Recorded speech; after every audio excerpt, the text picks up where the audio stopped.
What's up, Wildcats, and welcome to the fourth episode of the Signpost SportsCast. I'm your host, Brayson Brown. I'm co-hosted with...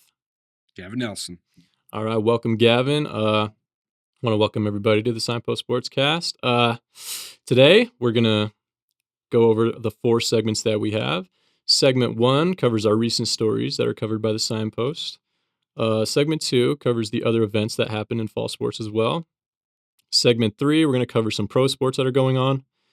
And then segment 4, we're going to give some notice to the upcoming events for all Wildcat students and fans. So to start things off, in segment 1, we had a story for football, and that was covered by Gavin Nelson himself right here. And so, Gavin, talk to us about football. Yeah, so Wildcats played last Saturday up in Moscow, played the Vandals. The Vandals are, at the beginning of the season, looked like the team to beat in the Big Sky. They played a great game against Oregon, but unfortunately their starting quarterback got hurt during that game against Oregon, so they were without him. Lost Montana State, lost I think UC Davis as well. But the quarterback, Jack Lane, came back for the game against us. But Wildcats played really good, coming off a four-week stretch of not winning any games. The played really well. I think we really play up to our competition. But Richie had a really good game. Passed 207 yards, 2 touchdowns. Damon Bankston had 54 yards. And so Damon actually is now 6th all-time in rushing yards in school history. He passed former running back Fine Unga, the uncle of Harvey Unga,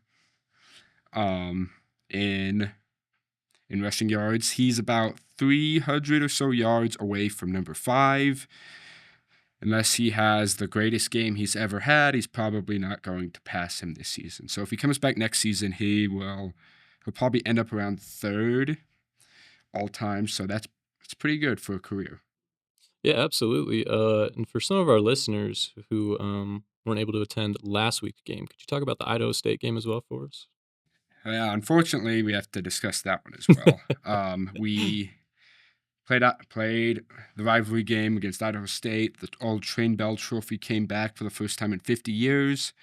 In those 50 years, where the trophy was not played for, the Wildcats won 40 out of the 50 times.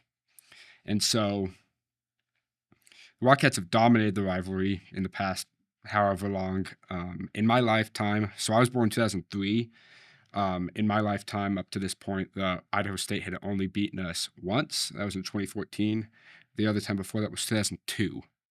So we've been very dominant against them, but they have a new coach, very pass-happy offense. They have a very prolific offense. The quarterback, Kobe Tracy, is 2nd or 3rd. I think he's 2nd in the Big Sky in passing yards.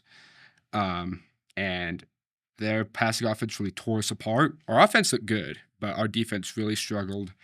And Idaho State got the win on us for the first time they've beat us since 2014, and the first time they've beat us in Ogden since 1984. Wow. Do you think maybe it's just a bad omen bringing that trophy back? I think so. I don't know. I think, every bad, every good thing comes to an end. But good thing about, I think we can get him next year. I hope we can get him next year, get back to our winning ways against them. I just think this has just been a bad year, and I think, I don't know what else to say about this year. Yeah, it's been definitely a tough year for football, and I know you were frustrated yourself because a lot of Idaho State fans came to the game, and the student section for Weber State was not that good. And so I think maybe that we just need more support for the team to rally the troops, and give them the kick in the pants that maybe they need. But, they're not getting the support from the fans, the students especially, and, Idaho State fans came out and showed up and their team won, and deservingly so. All right, so next we're going to move on to men's and women's cross country, who had regionals, and that was covered by Corey Mater. And all right, Gavin, you want to take that one over? Yeah, so pretty good showing from the team. It was the mountain regionals, so it was basically um, the the mountain teams, the ones you think of BYU, Utah, Utah Valley, all Utah teams, the Idaho teams, Montana, Nevada, that all that stuff. But the men's team came in 12th, middle of the pack there. Wildcat Peter Visser did the best. He came in 15th, and he qualified for nationals. And then the women came in 13th, and their best runner was Lori Murphy, who came in 43rd. Well, good for Peter Visser and Lori Murphy, putting their names on the map and putting Weber State on the map as well.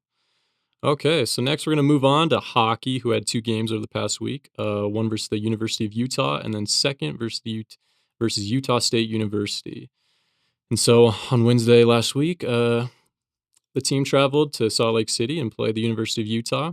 Had a 3-2 win, which was awesome. And the Signpost's very own Corey Mater had 2 goals himself. So shout out to Corey. And then we're going to talk about Friday and the trip up to Logan, Utah to face Utah State. So Utah State, that was the first team we played, first game of the year. And they came out and gave us a big spanking. It was a 4-1 game that we lost at home. And then we went up next time to Logan and won, I believe it was 3-2, right? They won that time. And so this was the third meeting that we had against Utah State, and we came ready to play.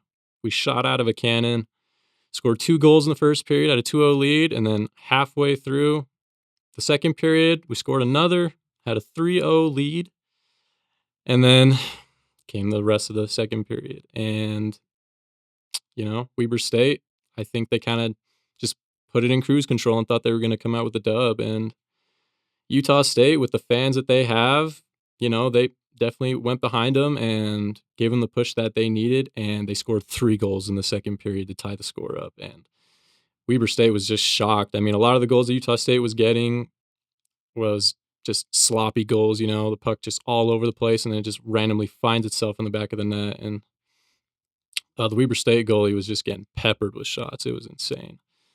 But 2-2 at the end of the second period, going to the third period, and then halfway through that, Utah State finds the go-ahead goal to win. And I think that finally woke up Weber State to see that, that lead that they had, that comfortable 3-0 lead was gone, and now they were losing the game.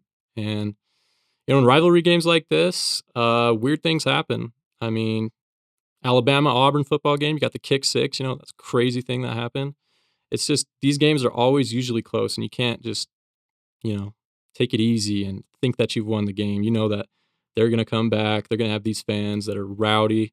You had them quiet in the first period, but then in that second period, they got back into the game and just, yeah, it was definitely a heartbreaker for sure. All right, now moving into segment 2 on the other events that happen in fall sports, we have volleyball that played 2 games this week. And Gavin, you want to talk about that? Yeah, so I was at both games this week. The Northern Arizona game, came in expecting a sweep. Northern Arizona is not great; they're kind of average, and I really expected a dominant performance after that first set. We won 25-8. It was just a complete decimation. But Northern Arizona really came back. The second set was a hard-fought one that I think it went 29-27. Mm-hmm. And then the last one, I had to leave for something, so I wasn't able to really watch the end of it. But it was another hard-fought one. It was 25-23. Big win there for the Cats. Not a surprise, but a win's a win. But in the next game on Saturday was the big rivalry game. Weber State and Northern Colorado are the 2 powerhouses of the Big Sky. And so every time they play, it's a really good game. But first set was a close one. Northern Colorado came out on top. The second set, Weber had it, up by 8, just really playing really good. But Northern Arizona got hot, went on a rally, and beat the Cats in the second set. And in the third set, Weber was I think Weber kind of just gave up, and Northern Colorado dominated us to get the win. The Northern Colorado, I think we don't match up very well with Northern Colorado because Northern Colorado doesn't really rely on their like getting spikes and getting like those big hits. They rely on more of the little bloopers over the net and just kind of just finding their spots. They're really really good at finding their spots. Their setter Sid Cole, um, one of the best volleyball players I've ever watched.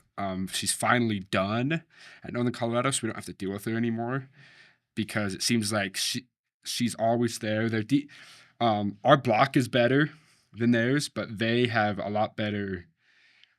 That like the liberos are really good. They're really really good at digs. Seems like every time we had this great spike, their libero was just appeared where the ball was. Sid Cole just had these perfect passes. She had like little sets where she'd like bloop it over and just find those spots. And so it's a really bad matchup for us. Where the team is going to SAC, I think, next. And we've beaten SAC before. Conference tournament's coming up, and hopefully, like last year, we could get on a good run and bring the title back to Ogden. Yeah, for sure. Something I thought that was interesting in that Northern Arizona game is that Weber lost both in the kills category, 42 to 38, and also the assists, 41-33, and still won the game. I think that's kind of interesting because I feel like kills is like the majority of your points in volleyball, and we lost in that category and yet still came out with the dub. So props to them. We did win the block category though on that game. Yeah, Like you said, we have a that's our good big block. thing is our block. Our block has been phenomenal this last half of the season. Um, just it's dominant. And again that's why we struggle against Northern Colorado because Northern Colorado doesn't rely on those big spikes to do it, and they get past the blocks really well. Yeah, like you were saying, they don't rely on it, but yet they still had 53 kills against us in that game in the Northern Colorado one, sorry. Which is just insane. I remember interviewing the coach after the BYU game, and he was saying that the outside hitting for Weber needed a lot of work. And do you think that kind of attributes to that with only getting, I'd say, 28 kills? Yeah, so our starting outside hitter, Ashley Nighting, who has had a really good season this year, really struggled in that game. It was it was rough. She just seemed like she couldn't get her hits down. She missed she just had a lot of there's a few times she just had bad hits on it, going to the net, going out of bounds. She ended up getting benched in the third set, which was really tough to see because she's had a really good season this year. Um, Last few years she's been here, she's kind of just been all over the place with her hits, but she's really stepped up this year, really played really well. So she struggled, and we really missed the goat Danny Richens there last night. But the team's got to step up. You can't have just like how Northern Colorado is going to miss Sid Cole. They're going to have to find a new setter. Like that's just how college sports works. It's the next person up. So I'm really confident in the team. I think the team can make a deep run in the conference tournament. I'm just praying we don't have to match up against Northern Colorado again. Definitely agree with you there. Ashley Nighting has been, I'd say, our best player probably besides Kate Payne. Kate Payne is just a baller, we know. But seeing the stats, almost every game, Ashley Nighting is at the top in the kills category, and sometimes she's had a lot of digs as well. So she's just an all around good player. And going up against a team like Northern Colorado, sometimes you're not going to have your best game. But, it's moments like these that show the kind of character that you have, how you're going to bounce back after a game like this. And, it's tough that they had the 8-point lead in that second set and then just lost it. Do you think that just kinda took the wind out of the sails for that 3rd set and they kinda got beat convincingly that time? Yeah, I think that's been one of the biggest problems with Weber. Not as of late because Weber's been so dominant as of late, but in the first half of the season, seems like every single one of our losses has just been the other team just goes on a big rally and wins it. So I think it's just these rallies happen and they just lose steam. Like, oh no, we had all these points scored on us in that short period of time, and then they lose their confidence. And um, but they've done really well responding to that as of late. But it's been a nagging problem throughout the season. I agree with you there. I remember mid-season they've had a lot of 5-set games, and a lot of those times they were winning 2-0 in sets, and then they just let the other team back into the game. And I think, like you said, that starts to creep into their minds about, oh my gosh, we've been doing this however many games in a row now. Like this just keeps happening, and so is it maybe just a mental issue, do you think, that's going on? Or do you think that maybe we're just outmatched in these games? I think it's a mental issue. The team has so much talent. Mhm. It's never about the talent, but um, I think what's happened. It's a very young team. There's only 3 seniors on the team, and but I think the team has really been open to coaching. Um, you know, Coach Larson's a very he's big on the mentality, big on the just keeping his players calm and composed. Like he is. You never see him get you never see him yell, and never see him. I mean, if you do, there's something really wrong. But he's always calm and composed, and he always makes sure, like you watch, and if the girls that get down on themselves, you always see him like going, hey, hey, calm down. So I think they've been really receptive to the coaching, and it shows why Coach Larson is the best coach in the conference.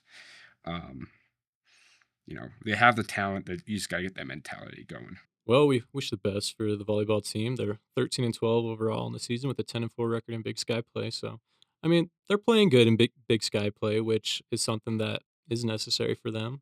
But they've had a lot of these close games, where they've had it in their grasp. So just if they can just clean that up, shoot, we could maybe be undefeated on the season. Who knows? In the Big Sky. In the Big Sky, yeah. Some of those other games are kind of rough. All right, moving on to women's basketball. They played against San Diego University and had a 63-66 loss. Such a close game. It was a really fun game to watch. It was a lot of back and forth. Both teams would go on a run. Lene Billy led the team for the Wildcats with 14 points, and Taylor Smith also had 12.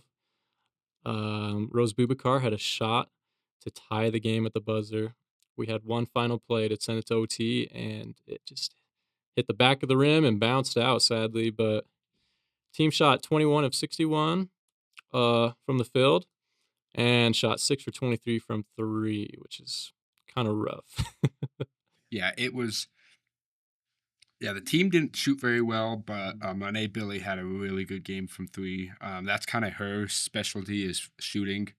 So if the team steps up with their shooting as well, this team will be really good. Yeah, I mean, they're getting the opportunities, Absolutely, like, they look loads better than they did last year. for sure. The team's really improving. They're adjusting to Coach Jackson's system. Coach Jackson has now has her recruits coming in, girls that she has connected with, girls that she knows personally and that she knows runs her system.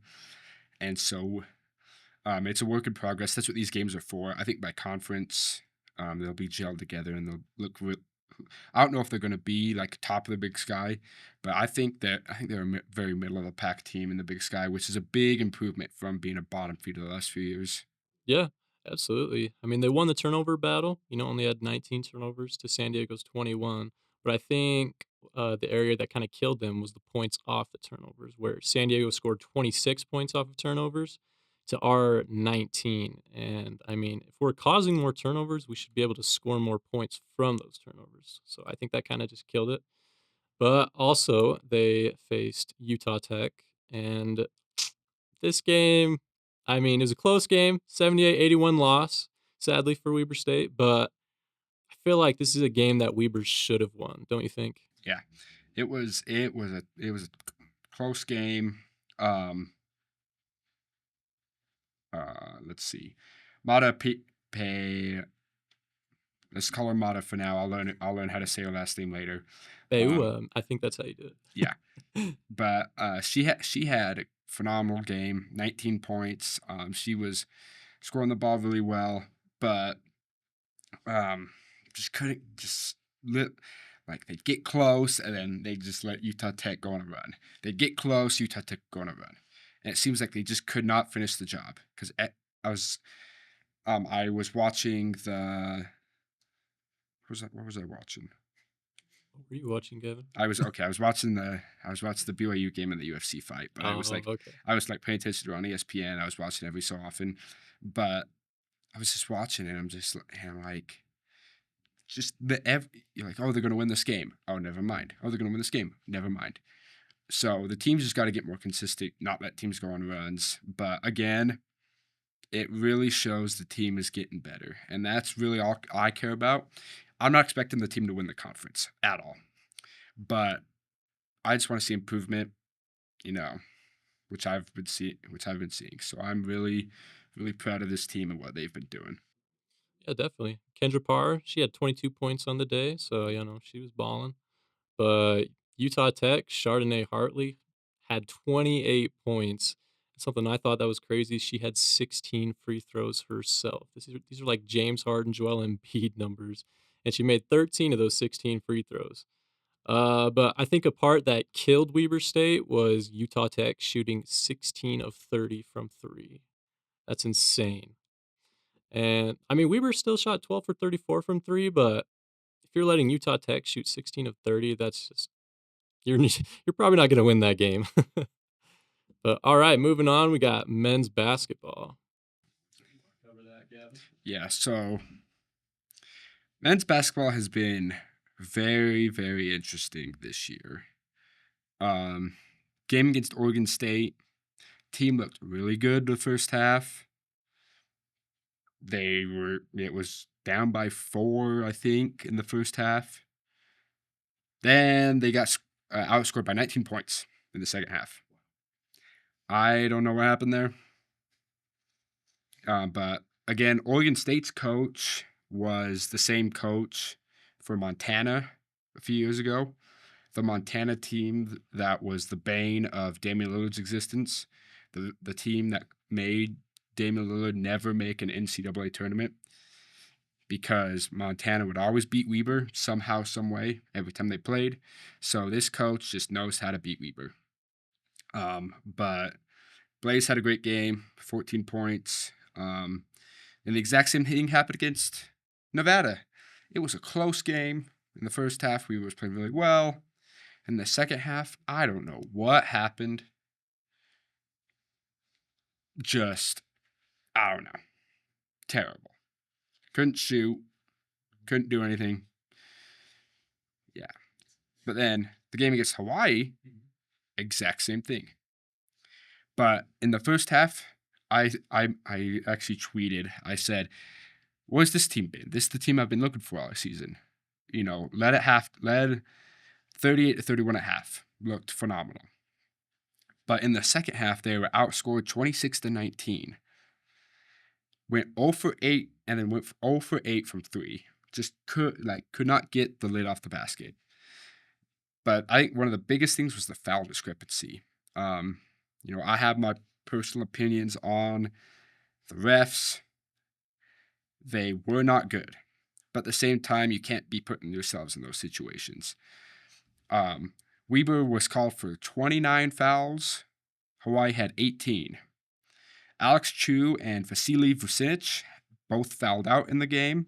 And then Blaze 3, Miguel Tommy, Nigel Burris, and Viljami Vartiainen all had 4 fouls. And then the crazy one is Hawaii had 20 free throws. Hawaii had 40. Weber had 20. Goodness. But it also doesn't help that Weber went 12 for 20 from the line. So when they were getting to the line, they were not capitalizing on it. But Blaze 3 had the best game of his career at Weber so far.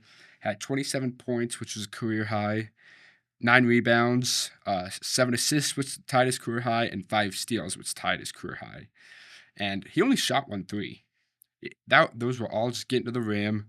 I said that he looked like a prime John Wall out there. Just that really good defender, just fast, getting to the rim kind of guy. Um, he looked really, really good. I think Alex Chu looked really good. If you look at the score sheet, doesn't really look like it, but he had 3 blocks. He had a great game. He looked a lot better out there. Miguel Tommy had some moments. Nigel Burst had some moments. Viliami Vartian had some moments.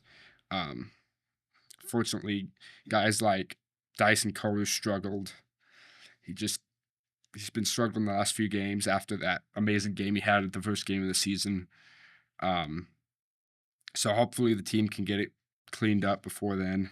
Um, yeah, because it was a bad shooting night that night, and so we heard from Coach Duff the first game of the season that this team is going to be known by the three. So I think this is a great example of live by the three, die by the three, and the team definitely died by the three this week. Yeah, throughout the season, it seems like the team has just been on a teeter-totter effect, First half, we're up here, Yep. and then second half, we're just right down here. It's just crazy how that happens. Do you think it's maybe just a lack of focus in that second half? Thinking like, "We got this." Like, what do you think it is? I th- First off, I think that they're probably gassing themselves out in the first half, and then second off, I don't think they're adjusting to the adjustments because the team we've made adjustments during the second half. Tanner Christensen from Hawaii center, he had 20 points in the first half, but the second half we only had 5. So Weber found a way to get past him. However, Hawaii got more aggressive on defense, and Hawaii was just got a lot more aggressive. Weber didn't know what to do about it. Weber got so focused on Christensen that they weren't looking at the guards and they weren't looking at the forwards or whatever. And so I think the thing is that they get. I think it's complacency, and I also think it's just not adjusting as much as they need to. Yeah, I can definitely see that. And as you were saying, living and dying by the three. In that Nevada game, they went 3 for 20 from three and 15 of 54 from the field overall. Like, that's just a terrible shooting night. Hmm. And so obviously you're going to get blown out in a game like that. But like you were saying, this game versus Hawaii, they led in the first half by 7 points. And then that second half, they just let them come back and went 0 for 8 from three, right? That's It was bad. Yeah, that's just not good, and that's not what you want. Like you're saying, teams make adjustments in the second half, they're gonna maybe try to slow down your best player, and so somebody else has to step up and take on that role of leading the team to victory if your best player is gonna be double teamed or whatever. And as you were saying, there was definitely some home cooking going on, especially in the fouls category, and 40 free throws, that's pretty nuts. And Um then and they finally broke Coach Duft because he got a technical in overtime. Oh, yeah. That basically ended the game. But in a normal situation, I'd be upset. Like you got to control your emotions. But at that point, it's You can't blame him. like it these because the foul that he got called a technical about was the weakest foul I've ever seen. Really. Like just like he went for a steal, barely touched him. Mhm. I'm like, I guess you could call a foul, but it's like you'd have to call that every time. And I think he just got frustrated. Coach Staff's a very fiery guy. The entire coaching staff is no, only 2 of them are really fiery guys. Mhm. Um, but it's what can you do when you're playing 8-on-5? Yeah, exactly like you're saying. 2 players fouled out, like, almost all the starting lineup had at least 4 fouls. It's just what's gonna happen, when you get those fouls tallied up, it kinda affects your play. You can't play defense as hard. You can't go for those loose balls that you wanna go for. You gotta be careful, and it just sucks when it happens to be a game like that because you don't get to see the actual play from the players that you wanna see. All right, now moving into segment 3, we're going to talk about pro sports, and to start us off, we're going to talk about the Utah Hockey Club. And Gavin, take the reins. Yeah, so the hockey club's been pretty average this season. Um, They are 7-7-3 right now. For those of you wondering, um, you probably know what that means, but for those of you who don't, seven wins, 7 losses, and 3 overtime losses. It's not ties; it's overtime losses. Mhm. So if you win in overtime, it counts as a win. If you lose in overtime, it's just another thing.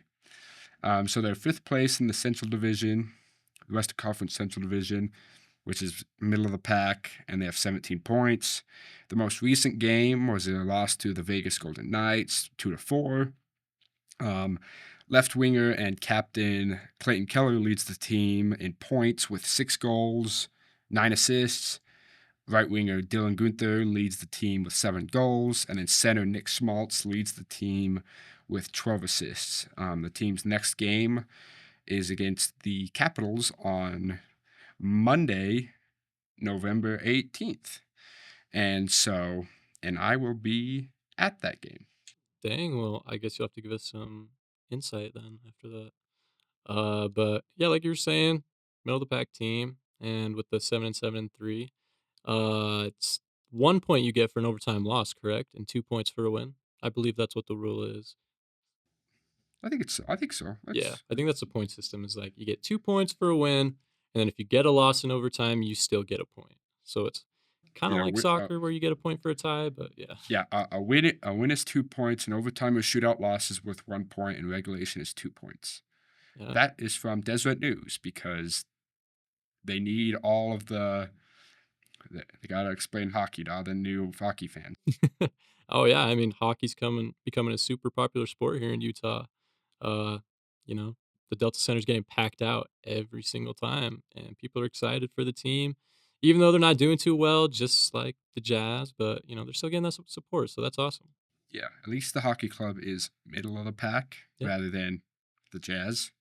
yeah, exactly. We're gonna move on to the Jazz right now, and as you're saying, the Jazz are not doing too well this season. They are 3-10 right now, 15th in the Western Conference. I believe there's what 15 teams in the Western Conference. Yep, they are last. So we are in last place, but a positive, one of those wins that we do have was against the Dallas Mavericks, and the Dallas Mavericks went to the NBA Finals last year. So, I mean, they beat a good team like Dallas, so maybe there is hope for the future. But right now, the grass is not looking greener on the other side. The but one caveat on that is Kyrie Irving was out. Hmm. Luca was playing on a bum knee, but Luca dropped like 40. So really, all it was the Jazz just got lucky. They just scored more points than the Mavericks did. It was 15-13. John Collins dropped 28 points, while Luca had 37. John Collins has had a really, really good year this year. I guess he heard all the trade rumors, all the fans saying, well, we should trade him. And he said, okay, watch this. Yeah, He's had a really good year this year. yeah, he was coming off the bench, I know, for a couple of those games, and he was just showing out, being the top scorer for the team. And I know that he's not like your ideal center that you want to have, but I feel like he brings a different element to the team where they kind of go small ball. But yeah, he's been playing good. We're playing a little bit undersized with him at the 5 spot, but like you're saying, he's been showing out and putting in the stat line. And going back to that Dallas game, as you're saying, Luke was on a bum knee. I feel like Luke was always on a bum knee, though, so he's just going to drop those points no matter what. But the issue that a lot of people are having with him is just his defense. And as you could see in that game alone, uh, score was tied up, and he decided to sit the play out, and John Collins took advantage of that and had the go-ahead points right there with under 5 seconds left in the game, I believe, or something like that. And, yeah, he's been getting a lot of backlash recently of just being lazy on the defensive end and then giving all his energy on the offensive end, which can be good in some ways because, I mean, he's still filling in the stat line on the offensive end, but I feel like if you wanna have a leader for your team, like some of these other teams have, you have to play both sides of the ball. I think it speaks volumes to your team and your teammates that, you're giving that all out effort on both sides of the ball.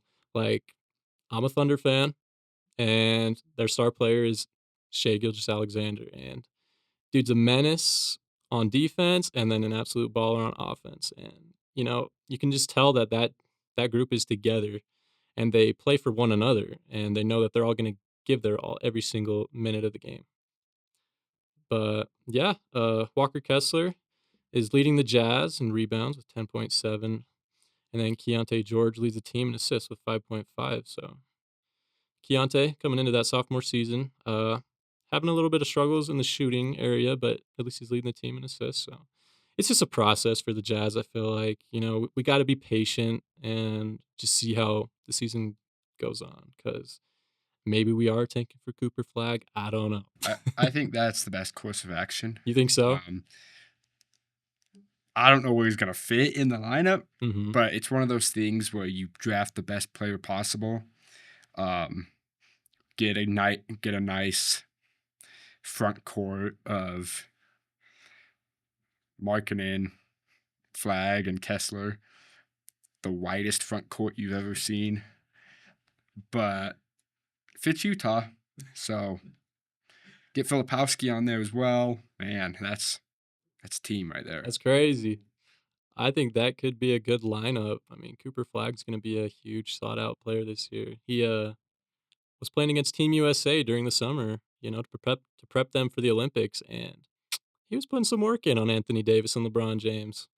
So he's definitely the next Victor Wembanyama, where people are gonna try and tank for him, gonna try and get him. Yeah, so right now at Duke through Mhm. 4 games, he's averaging 16 points, 10 rebounds, and 4 assists. Wow. And a reminder that he reclassified, so he's 17 years old. He should be a high school senior right now, Wow. but he is dominating some dudes that are 21, 22 years old. 23 years old because, when he plays North Carolina, he plays old man RJ Davis. So, and he's 17 and he is the best player in the country. Yeah, definitely. He's stood out so far, although Duke did take a loss to Kentucky over the past week, which, I mean, it's early into the season, but I don't think Cooper cares. I just think Cooper cares about getting drafted. you don't think he cares about making a I think he legacy at does. He Duke? does, but that's not his chief Main concern. goal. It's Yeah. it's not the end of the world. Yeah, He's a competitor. He wants to win, but at the same time, it's like, well, it's the beginning of the season. Who cares? Mm-hmm.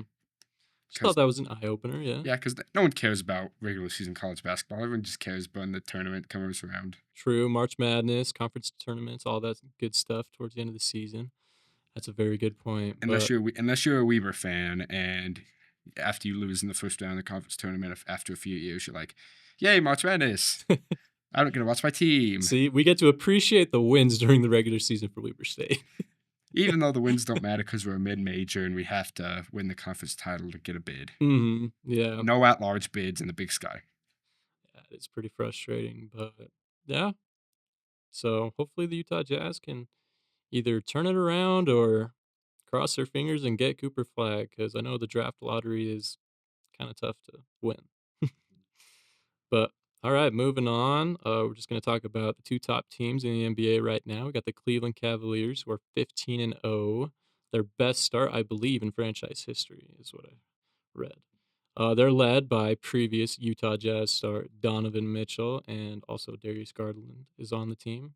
And they're playing really good basketball this year. And I know Colin is appreciating that because he's a Cavs fan, but we don't want to talk about that. And then leading the Western Conference, we have the Oklahoma City Thunder. So let's go on that. And then I think they're tied with the Golden State Warriors as well, who have actually played surprisingly well without Klay Thompson on the team.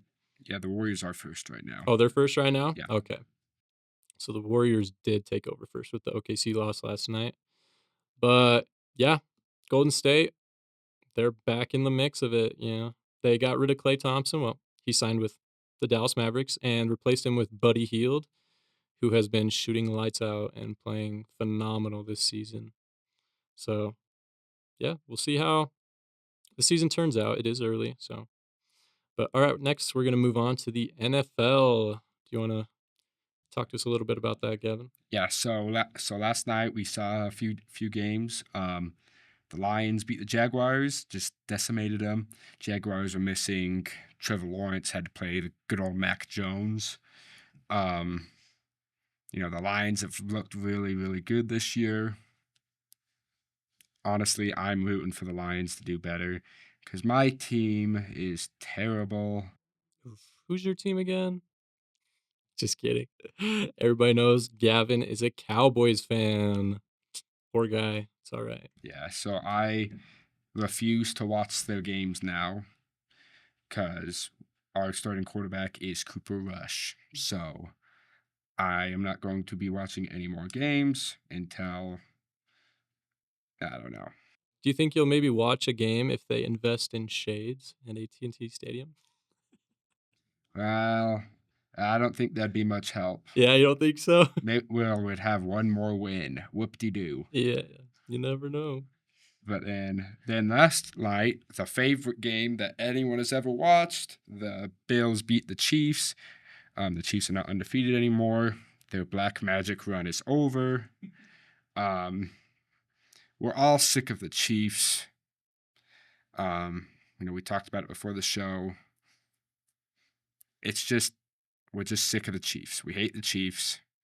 We're sick of the Mahomes playing mediocre and they pull out some stupid win because either the defense bails them out or the refs bail them out. Yep. The two most overrated players in the league, in my opinion, Patrick Mahomes and Travis Kelce, are there making $1 billion, but playing average. As you're saying, yeah. Yeah, so the Bills won.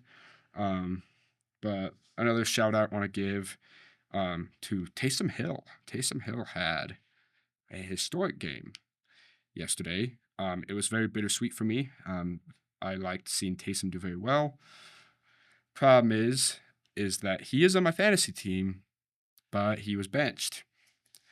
I had Kyle Pitts in instead of him. Kyle Pitts had 2 points. Taysom Hill had 42 points. Wow. So I'm very upset about that because Taysom's kind of been this year. He's dealt with some injuries, so I'm like, okay, I'm just going to bench him, whatever. I don't know why I draft Kyle Pitts every year. I don't know. I don't know, Gavin. I don't- made that mistake, I believe, his rookie season, and then after that, I said I've done no. it like 3 times. Yeah, you should have got Brock Bowers, top receiving tight end, and he's a rookie. Yep. But like you were saying, Detroit Lions, scoregami. I know you love your scorigamis. I do love my scoregami. And that was one of them, 52-6. Incredible showing of offense and defense by Detroit. In my opinion, I believe they are the best team in the NFL. Absolutely. And they are the team to beat. Absolutely. As you can see, their offensive coordinator, Ben Johnson, is just creative and he will expose your weaknesses as a defense. They are now, 9-1 on the season, I believe. Just absolutely owning about every team that they play. I think they've maybe had a couple close games, but other than that, they're just demolishing everybody. I mean, they were having their starters in there up until the fourth quarter. They were just, pouring salt in the wound on the wounded and defeated Jacksonville Jaguars, who are having an atrocious season. And yeah, they're just playing outstanding. Jared Goff putting his name in the MVP conversation. And then that running back tandem of David Montgomery and Jahmyr Gibbs is just amazing. They got one who has power and one who has speed, and they'll just tire out your defense running the ball. And as soon as you're tired, they will hit that play action and just burn you with Jameson Williams or Amon-Ra St. Brown. So I'm rooting for the Detroit Lions as well, even though I'm a Seahawks fan. Who came off a win against the San Francisco 49ers yesterday, which was awesome.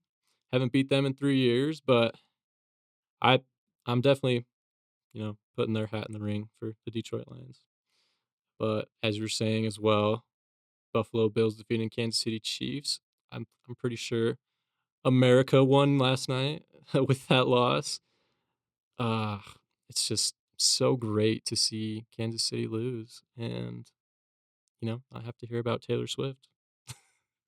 You're gonna have to hear about her Yeah, anyways. we will, You but you hear about her against your will. yeah, exactly. But we didn't get to hear about her after the game or anything like that. So that was a blessing right there. But yeah, so top two teams, the NFL. I would say for the AFC, I would put in the Buffalo Bills at number one. I think they deserve that number one spot. Uh, MVP, I think Lamar Jackson kind of is losing his case. He cannot beat the Pittsburgh Steelers and an 18-16 loss to them. It just, I don't know. Dude's an incredible player. Great runner with the football. He's so elusive and can juke anybody out, but the passing game is kind of where he's struggled. And I know his receivers are dropping footballs left and right, but a lot of the times the passes aren't in the right spots where they should be either. So, yeah, I'd say Buffalo Bills number one in the AFC and Detroit Lions number one in the NFC. All right, now moving into segment 4 on the upcoming events for Wildcat students and fans to attend. So, football has a home game versus Cal Poly on November 23rd, Saturday at 1 p.m. So, let's try and support them. And even during this rough season, they still need our support, Wildcats. All right, Gavin, what's next? Hockey has a long weekend coming up. They play Colorado State on Thursday, November 21st, Loyola Marymount on Friday, November 22nd, Boise State on Saturday, November 23rd, and Northern Arizona on Sunday, November 24th. These are all at the ice sheet, and puck drop is always at 7:15. Yeah, that is the Beehive Classic, I believe, right? So, I don't know if I think Beehive Classic's the one with all the Utah teams. no, I swear that's I what think this is just Coach Yosh I think said. it's just a You think tournament. this is just a tournament? Okay. Yeah. All right. We'll get more information on that. All right. Next, we're going to have women's basketball, who is going to be in Reno, taking on the University of Nevada on November 22nd, which is a Friday, and then against Boise State on November 24th, which is a Sunday. So hopefully they can get back into the win category after those two rough 3-point losses over this past week. And men's basketball is back at the Event Center on November 22nd, which is Friday, versus UC Irvine. And then on the 25th, on Monday, against Justice College. These are both at 6 o'clock. I should have checked. I think it's 6 o'clock. 6 o'clock. All right. And then last but not least, we have Peter Visser, who will compete in the NCAA Cross Country Nationals in Madison, Wisconsin on November 23rd. Do we have a time on that? Or is that to be announced? I think I think it's a morning. It's a morning They're one. usually in the morning. Yes. So basketball games are at 7. They seems like they are always at 7. Okay, for sure. Well, that is what we have for the upcoming events. I want to thank you all for tuning in and listening. Me and Gavin appreciate it. The Signpost appreciates it. If you want to read into our stories or anything like that, go to signpost.com. All right, yeah, and you can find this podcast at the YouTube channel, which is the Signpost Sportscast, or also on the Signpost as well.